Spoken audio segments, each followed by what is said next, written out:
Let's talk about the treatment protocols, the diagnostic protocols we've got. Who are you most concerned about? Now, let's limit this to the ICU to start with. About developing a multi-drug resistant infection, all comers in the ICU. Well, again, I think we've already alluded to that. I mean, these are individuals who have host factors. I mean, they're oftentimes immune suppressed.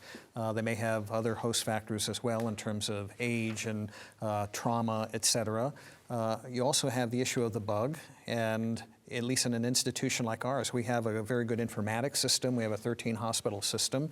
So we can actually track patients who've had prior colonization or infection with particular organisms. So we know when they come back. And that becomes important from the standpoint of picking an empiric antibiotic regimen. If we know someone's been colonized with, let's say, an XDR Pseudomonas, which does happen in our intensive care unit. And then the other thing is the drugs that are available. So I think it's a combination of all those things. But I would say that probably the two most important factors are prior antibiotic exposure and host factors, the combination of those two. If you had somebody in the ICU that you knew had multi-drug resistant Pseudomonas, sent them to the floor and they came back, it's the old joke, right? Doc, what have I got? Have you had it before? Well, you got it again. Right. But de novo, somebody shows up in your ICU. You don't like, I got a sense that you didn't like just across the board culturing of all these folks. Well, no, what I think I said earlier is that I'm not in favor of just getting random cultures. Fair enough. You know, there has to be an indication for getting the culture. So as an example, I mean, we had a recent individual, not to get into a lot of details, but a gunshot wound, long-term LTAC, trach, G-tube, and this individual has multiple decubiti.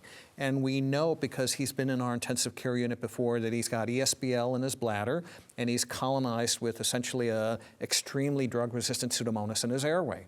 And so when he came back to us, we knew what we were likely dealing with, and we could then go to one of these new drugs in that setting for empiric therapy. So I think knowing the host, knowing the pathogens, knowing the profile of the case becomes very important.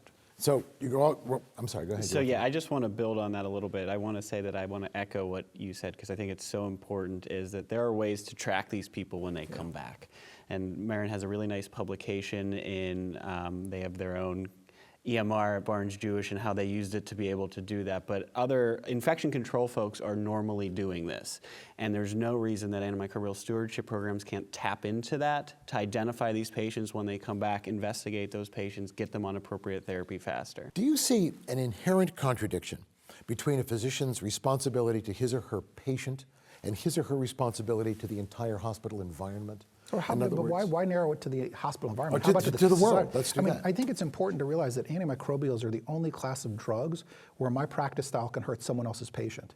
If I misuse a statin, I may cause some myositis in the patient in front of me, but it's not going to hurt the patient next to them. If I misuse antimicrobials either over or under, I can leave a little bomb for the next patient down the hall to walk on. And that's why I think, our whole approach to, how we prescribe antibiotics and how we develop antibiotics is kind of farcical, because you never say to your police station or your fire station, well, we're only going to pay when we use you. We say it's our community obligation to have a police station and a fire station that we can call on at times of emergency, and it's a community obligation. And we don't think that way about antibiotics, either at the policy level or at the institution level. I think you touch a very important point. As the infectious disease representative in this panel, I can tell you that very often, and together with Jason, that's why they separated the panel. On the part of the antibiotic use, we are considered to be the antibiotic police. And I think you are right. I think that clinicians who are primarily responsible for a patient would sometimes like to use whatever they can for the patient because, one, they don't know the environment. Two, they don't face sometimes the consequences of that as someone who's running the entire, and I can tell you as an infectious disease clinician who stops antibiotics or starts antibiotics, I have to write a very short note when I give someone an antibiotic. I have to write a very long note to explain why I don't want an antibiotic, because the tendency is just to treat and treat and treat and treat. So sometimes, so I would say to physicians, first of all, understand your infectious disease clinicians. They're trying to help you treat your future patients and not just your current patient, but it's really important that you understand that the antibiotics are working. Let me give you two quotes. One is from the doctor who says, I don't care about the next patient.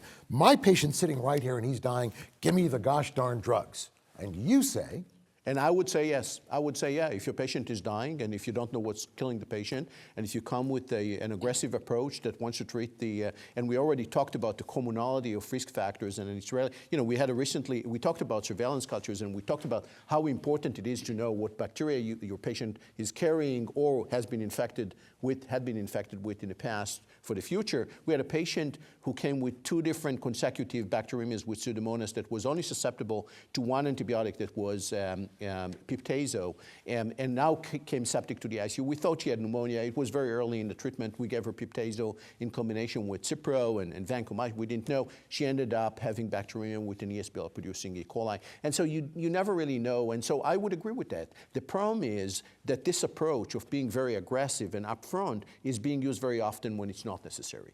And that's, how many patients that use antibiotics for are dying, and how many patients are more stable? So there are a few who are dying, but most patients are stable. Yeah. And so you have to have this balance. Yeah, I would just add to that, we all want the same thing.